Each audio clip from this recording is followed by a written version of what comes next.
You are listening to an Ark Media podcast. What they've done and accelerated in recent months is taking the 20% and running it through these cascades to make, at Fordo, to make 60%.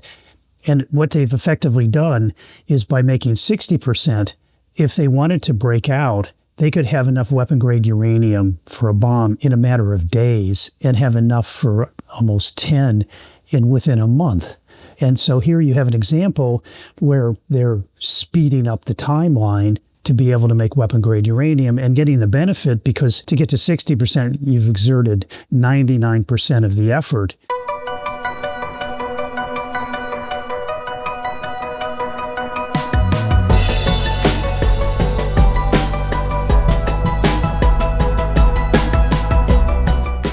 It's 10 a.m. on Thursday, June 26th in New York City. It's 5 p.m. on Thursday, June 26th, where Israelis have gotten through another day without nationwide sirens, as the ceasefire between Israel and Iran seems to hold. On the night of Saturday, June 21st, the U.S. dropped 14 30,000-pound bunker buster bombs on Iran's three key nuclear sites, Natanz, Esfahan, and of course, the infamous Fordo, where 12 of the 14 bombs were dropped. On Monday, Iran responded by launching missiles at an American airbase in Qatar. And then, later that day, President Trump announced a ceasefire through a post on Truth Social. Since the American bombing of these three nuclear sites, which President Trump said were, quote, completely and totally obliterated, close quote, people have been speculating as to how much damage was actually done. But it's important to remember, it's just that, speculation. Satellite images suggest that the explosions destroyed access routes and tunnels leading to the facilities. Because they are located deep underground, it would take time before any operatives, be that Iranian, American, or Israeli, or IAEA, or anyone, could reach the materials and machines held in these facilities to assess their conditions. There's also this trending question of the 400 kilograms of enriched uranium, which Iran reportedly hid before the American attack. While the world scrambles to figure out what was destroyed, what was damaged, and what was left intact, in fact, just this morning, there was a press conference at the Pentagon addressing some of these very specific issues. We think there are some other important questions being left out of the discussion. What is Iran's nuclear program made of? And how does, or how did, it work? What are the steps that need to happen between enriching uranium and creating a nuclear warhead? What does it take for a country to build and facilitate this process? What does it mean if some steps in the process are destroyed while others remain intact? Without having access to these kinds of primers, any chatter about how much damage was inflicted is uninformed at best and completely random at worst. So we decided to turn to an actual nuclear physicist who has the answers to these questions at his fingertips. I wouldn't go as far as saying that this would be nuclear physics for dummies, but it is nuclear physics after all, and most of us are not nuclear physicists, though, at least those of us who host the Call Me Back podcast. So we're calling this Everything You Always Wanted to Know About Iran's Nuclear Program, but we're afraid to ask. By addressing these topics, we hope to better understand the bigger picture when it comes to Iran's nuclear program before and after the American and Israeli strikes. We hope this way it can better inform how you think about news that we'll be learning in the weeks and months ahead about what actually happened to its program and whether or not it can be revived. Today's episode is going to be split into two parts. In the first part, we'll focus on Iran's nuclear program before the strikes. In the second part, we'll be joined by Lahav Harkov, who is a reporter for the Jewish Insider, who is based in Israel, and she's been investigating with Israeli experts and intelligence officials what we know about the damage done to Iran's nuclear program after the strikes. For now, I'm happy to welcome physicist and weapons expert David Albright. David is the president and founder of the Institute for Science and International Security and has authored several books on nuclear proliferation. He's been widely consulted by government officials from numerous administrations over a number of years, administrations of both parties on these issues. David, thanks so much for joining us. Oh, good to be here. I want to jump into this because we have a lot to cover. David, as I said, most of us, or at least your dutiful host, is not a nuclear physicist. Although it seems these days when I'm now on X, it seems that everybody's a nuclear physicist. I had no idea that all these people had deep backgrounds in nuclear physics. But assume me and most of our audience are not nuclear physicists. I want to start with the basics. What are the key manufacturing steps and facilities necessary to build a nuclear weapon capability? Just leave Iran out of it for now. Just generally speaking, if you're a country, you're a government that wants to build a nuclear weapons program or capability, what are the basic steps? Well, there's two principal areas that have to be mastered. One is the production of nuclear explosive material, we call it, and it can either be weapon-grade uranium, typically, or plutonium. And that's usually referred to as as the long pole in the tent of making a nuclear weapon. But there's other steps as well, and one set of steps has to do with making the weapon itself. It involves, let's say if we're just talking about implosion weapons, it involves high explosives, initiators of those high explosives that have to go off very simultaneously.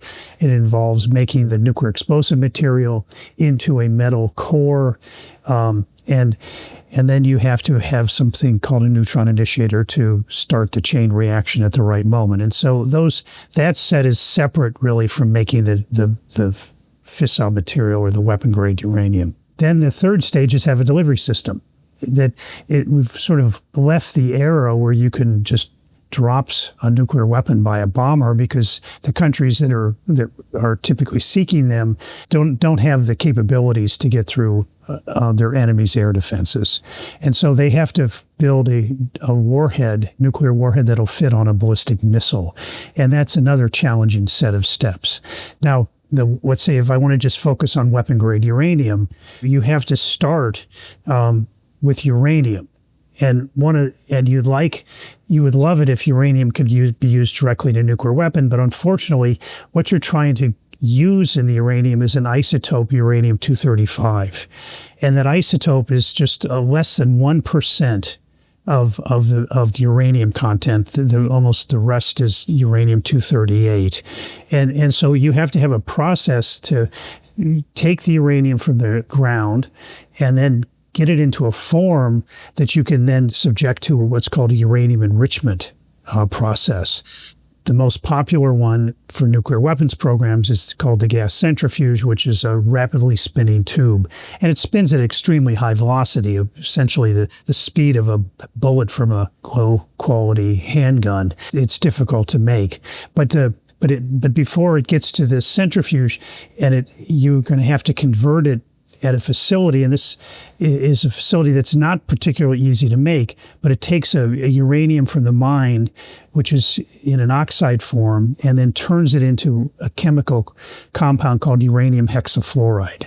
And that's a material that if it's under low pressure, will turn into a gas. At room temperature and normal pressures, it's actually a solid.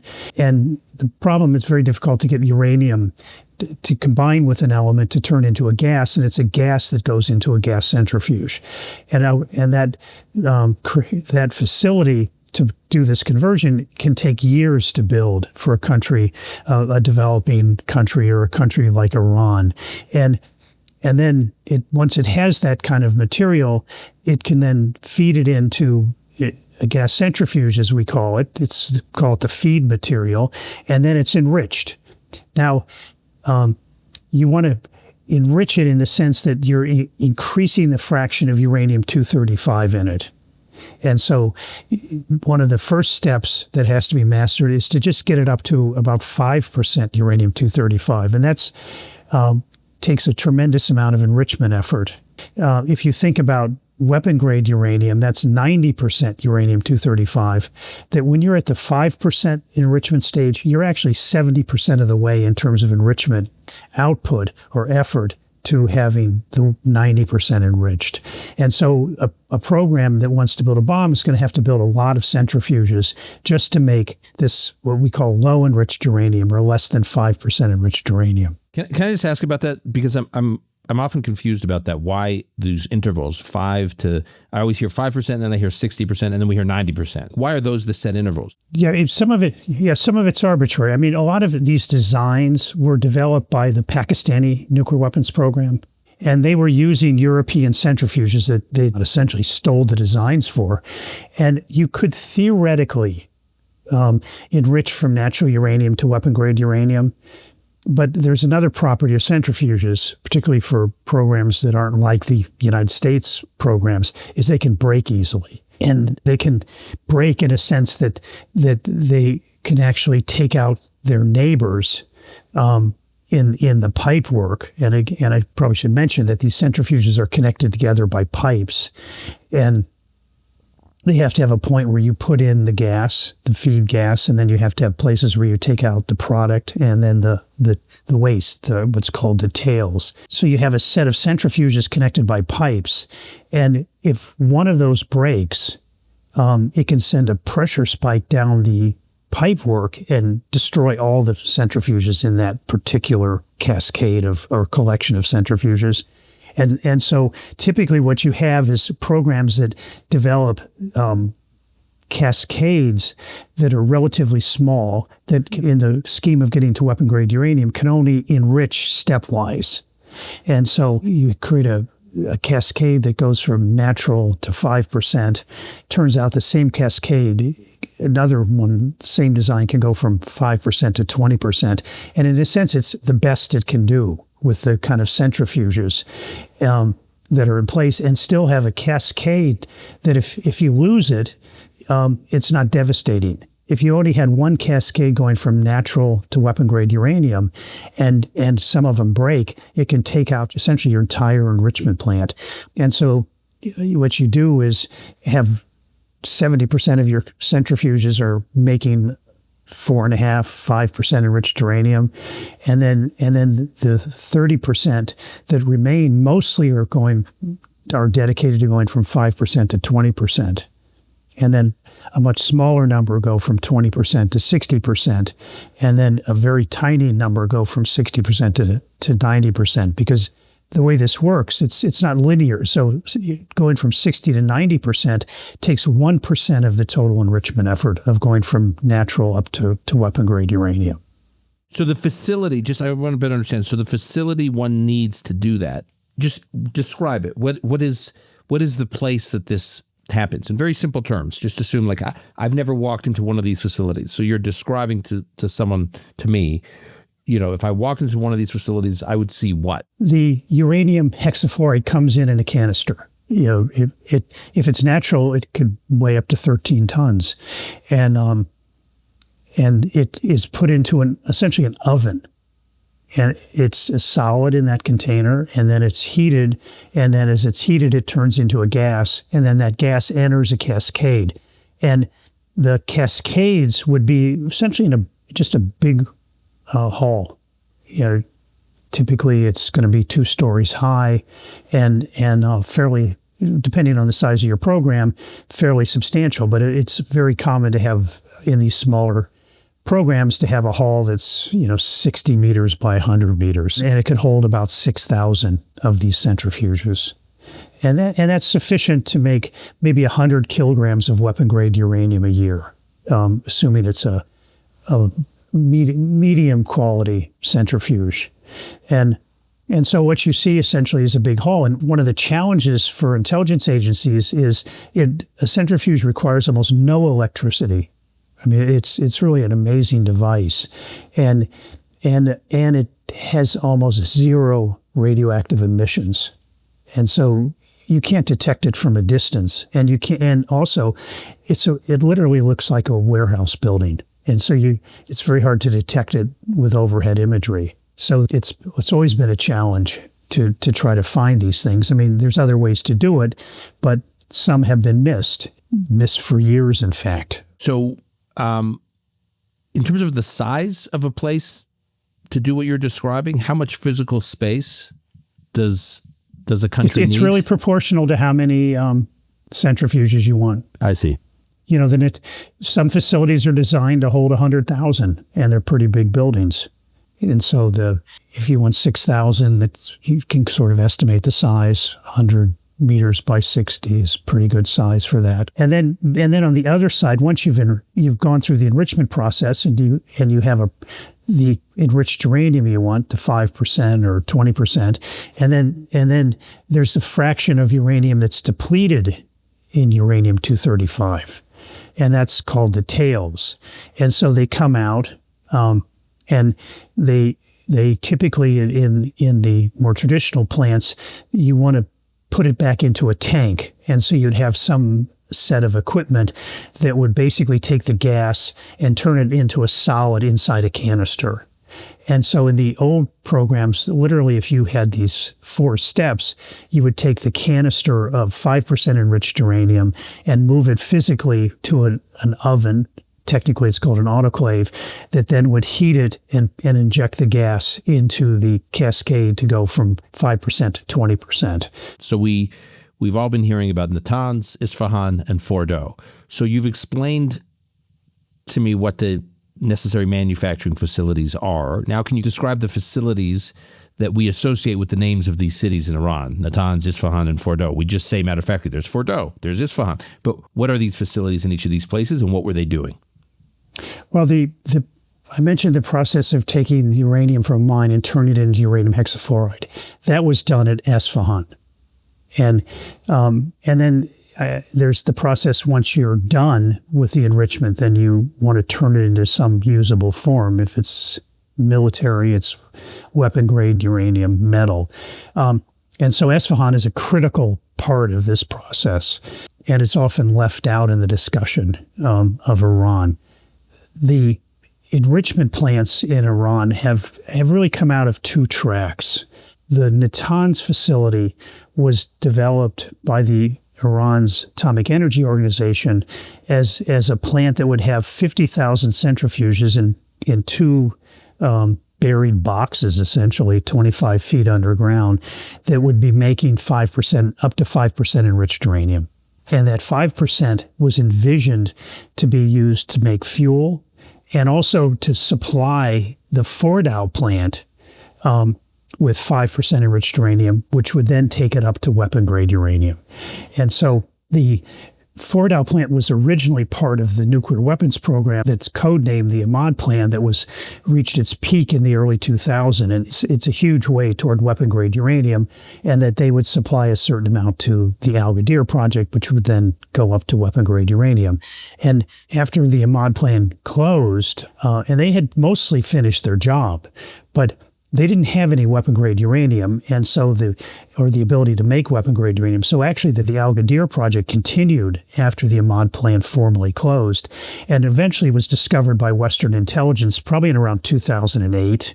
And then when caught, Iran had a history of, okay, we'll call it civil, and we'll let IAEA inspectors come in, and they did. And I talked to some of the centrifuge people that went in, and they came out convinced that it was still designed to make weapon-grade uranium.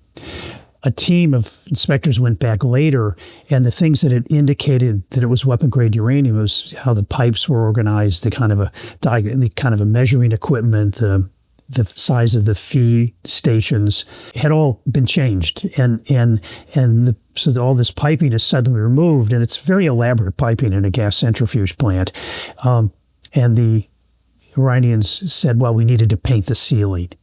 And so it was pretty clear it was when caught, they then converted to making low enriched uranium. And it took them a long time to figure out the story to tell the International Energy Agency, because they have to declare what exactly they're going to do in the plant. They went through 3-4 iterations to try to settle down, and eventually started to make 20% enriched uranium there.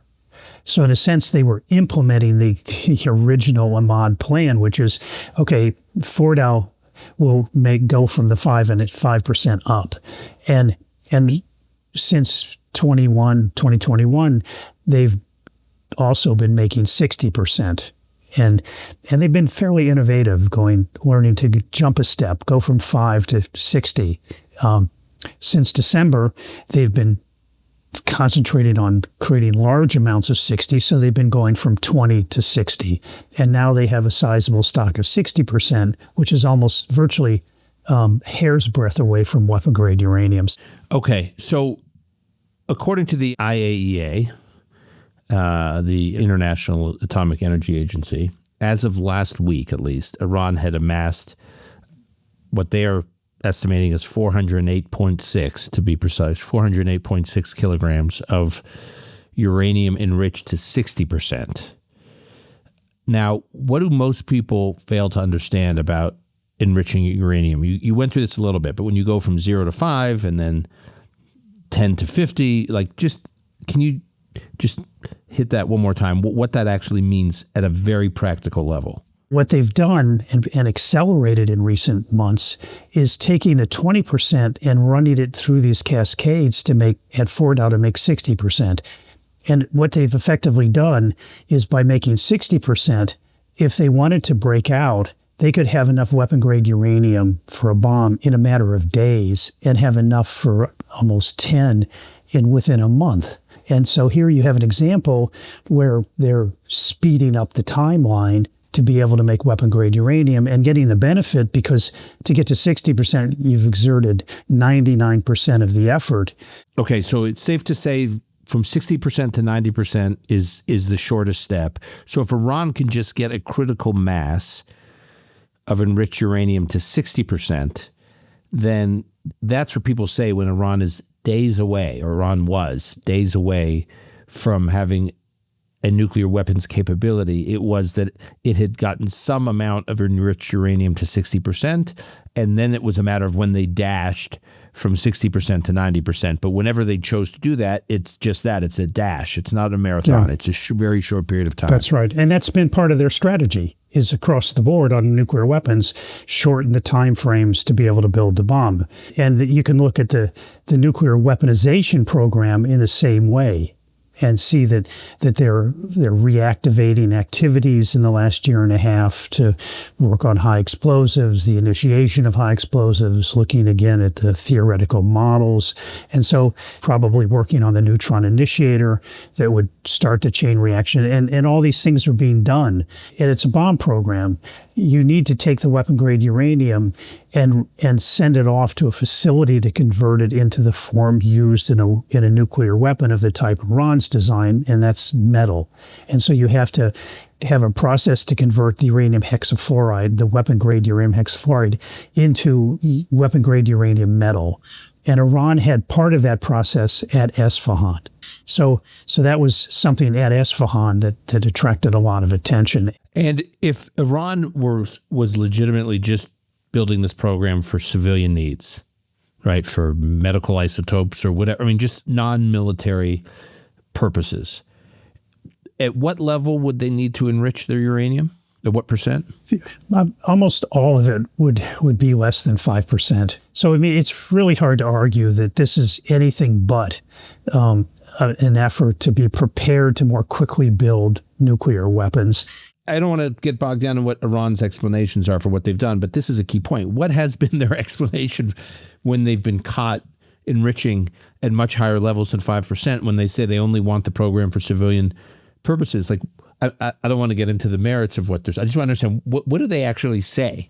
Well, they say they can use it to better produce medical isotopes. So you can use highly enriched uranium, anything greater than 20%, and make certain types of medical isotopes that are very important. But you can also make it in 20%.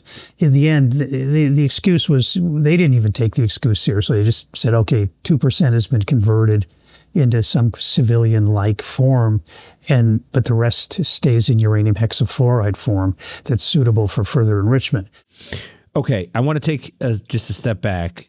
And if we take all the necessary steps for building a nuclear weapon, from building out the facilities and the assembly line, if you will, to getting the raw materials, to enriching the uranium, to enriching the uranium at the various levels, the various thresholds you went through, to processing it into a solid, to engineering the weapon, to placing it on the missile. If all of that was boiled down to a progress bar that goes from 0 to 100. How far along was Iran? I would have two progress bars. I would separate making it a non-missile deliverable nuclear weapon, which could be used for testing or secretly placing it in another country, while placing it in Israel or the United States. It was a pointed comment that basically was saying, don't think we need missiles or planes to deliver a nuclear weapon into your countries, U.S. and Israel.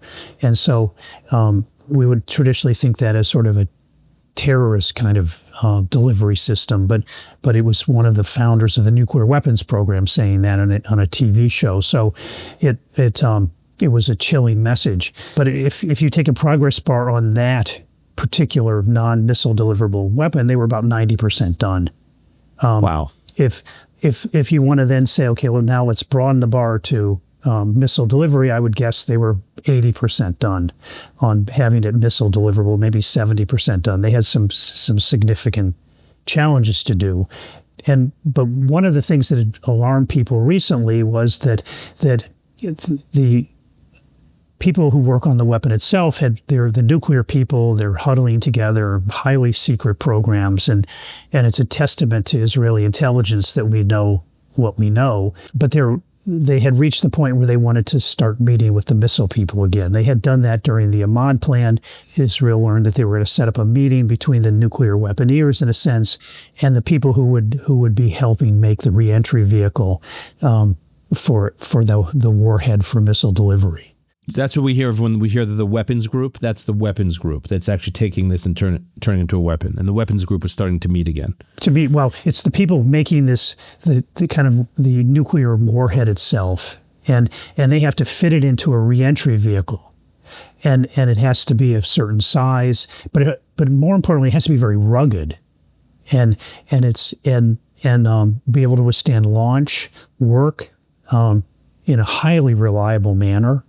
And fire at the right moment, and it's a tricky business, because if it fires 1 mile above the surface, it's going to make a bright light and cause some damage, but not as much as if it fires at the targeted range of, let's say, a quarter mile. And so you have to do many steps separate from building the nuclear weapon itself to successfully putting it as a warhead on a ballistic missile. And that meeting between the weaponeers, that I would call them nuclear weaponeers, and the missile people was going to happen. And so at that point, you have a pretty active nuclear weapons program. It's still no official decision by the supreme leader, but it's reaching a point where it's kind of hard to tell. Before we wrap, David, with this part of the conversation, just one other question.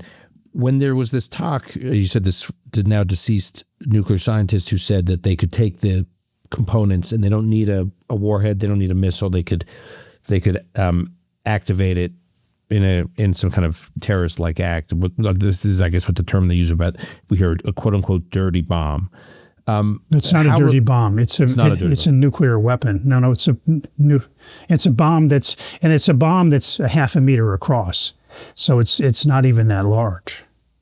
And how reliable, if you're the one who wants to activate it, how reliable is that use of the that's, I think, materials? The 10% in the progress line you gave, which incidentally, before the war, our assessment was 6 months to do that. So this is all separate from the weapon-grade uranium, although it includes the conversion of the uranium, the weapon-grade uranium enriched to hexafluoride into metal, but it was 6 months in shortening. For some it was 3 months, but it was getting dangerously short to make this non-missile deliverable warhead.